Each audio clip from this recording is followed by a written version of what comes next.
we will briefly look at the cell structure and function, and we will look at it in terms of the organelles within the cells and what their specific functions are.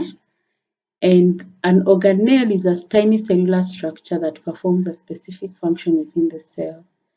And I have outlined just some of them here. Some of them are not found in the animal cell, like the cell wall. They are found in the plant cell. Yeah, but we have the cell membranes, we have the nucleus, the cell walls, we have cytoplasm, cytoskeleton, ribosomes, endoplasmic reticulum, Golgi apparatus, we have mitochondria, we have lysosomes, peroxisomes, cilia and flagella in prokaryotic cells, basal bodies, centrioles, vacuoles, and plastids. So I'll only look at those that are in the animal cell. And we start with the plasma membrane. Usually it's a double lipid bilayer that is composed of proteins and phospholipids.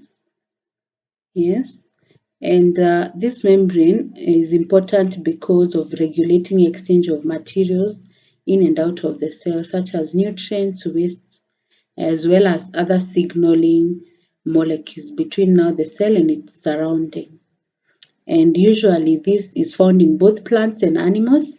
And now, in addition to a cell wall, a cell membrane, usually plant cells will have a cell wall. Cytosol or cytoplasm, is the fluid part inside the cell membrane or in the cell, and it contains water, salts, and organic compounds. And this one helps in suspending other organelles as well as aiding in the movement of various substances within the cell. It can also be attributed to at least holding every other thing together in addition to the cytoskeleton. And we have now what we call the nucleus within the cell. And the nucleus is kind of what we call the brain of the cell. It is a small organelle but very important. Usually it is double membrane that has an outer membrane and an inner membrane, and it will allow components such as RNA. It has pores, nuclear pores, that can allow proteins and RNA to get in and out of the cell. But within it, it will have what we call chromatin and nucleolus. And chromatin is now the DNA that has been packaged within the nucleus. And then its function, like I said, acts like the brain of the cell, and it controls what the cell does, especially because it has the blueprint DNA, which is the hereditary information. And then it is also located close to the center, but of course not at the edge of the cell. So that's the nucleus.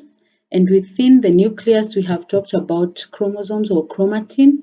So chromosomes are now when they are well distinct, especially just before cell division.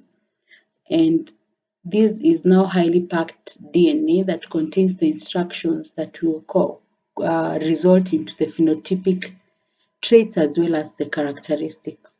Then we have the nucleolus that contains RNA and other proteins that are important for the function of the cell. We have what we call ER, endoplasmic reticulum, which is a network within the cell. Usually is composed of tubules and sacs within the cell. And this organelle is very important for packaging and transportation of different molecules within the cell. And they are usually divided into two, that is the smooth endoplasmic reticulum and the rough endoplasmic reticulum. So we look at each of them. So the rough endoplasmic reticulum is rough because it contains ribosomes on the surface. So that now these ribosomes, we know that ribosomes are involved in the synthesis of proteins. So in addition then, the rough endoplasmic reticulum is going to be involved in the synthesis of proteins as well as transporting them for their desired function, to transport them to wherever they are needed within the cell, or even facilitate them to get out of the cell. Now, for smooth, it only means that they don't have ribosomes, so that now their greatest function is what we call lipid metabolism, carbohydrate metabolism, and detoxification. That is especially important in the liver and the gonadal cells, that's the testes and the ovaries. So it also synthesizes phospholipids. Remember, we said phospholipids also make up the cell membranes. So this smooth endoplasmic reticulum is very critical for lipid, carbohydrate, and detoxification of cells. Golgi apparatus is also a chain or a channel or a network of sacs, and it usually is involved in the storage and modification of proteins from the vesicles, and it is involved in the synthesis of also in the plant cell of the cell wall. It also is able to produce lysozymes. Once they bud off or pinch off like here, then it forms what we call lysosomes, and it can now transport these vesicles towards the cell membrane for secretion of certain products. So it is also useful in detoxification. We talked about ribosomes, and these are for protein production. I know you probably do in physiology, you will do the transcription, translation processes, and therefore study more about ribosomes. But this is now the house where we have protein production, and they are usually in two units.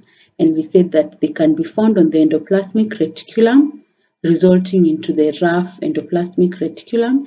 And we also have ribosomes that are free within the cytosol.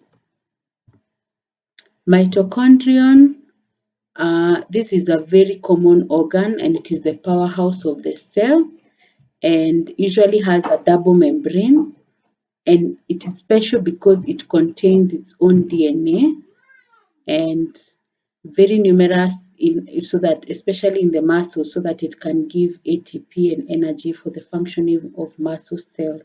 So this is particularly important for the production of ATP energy to support life functions within the cell. Lysosomes is a kind of a recycling center where we have this membrane-bound organelle having a lot of enzymes that digest certain food particles as well as unwanted materials, and then transport them to the cell membrane and allow their excretion out of the cell. Peroxisomes are similar to lysosomes because they also contain numerous enzymes, but peroxisomes usually bud off from endoplasmic reticulum.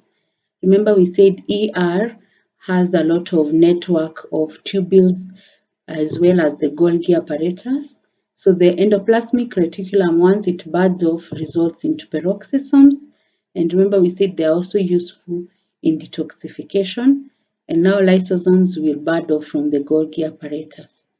Now, the peroxisomes sequester diverse oxidative reactions, and they are very important in metabolism, reactive oxygen species detoxification, as well as signaling within the cell.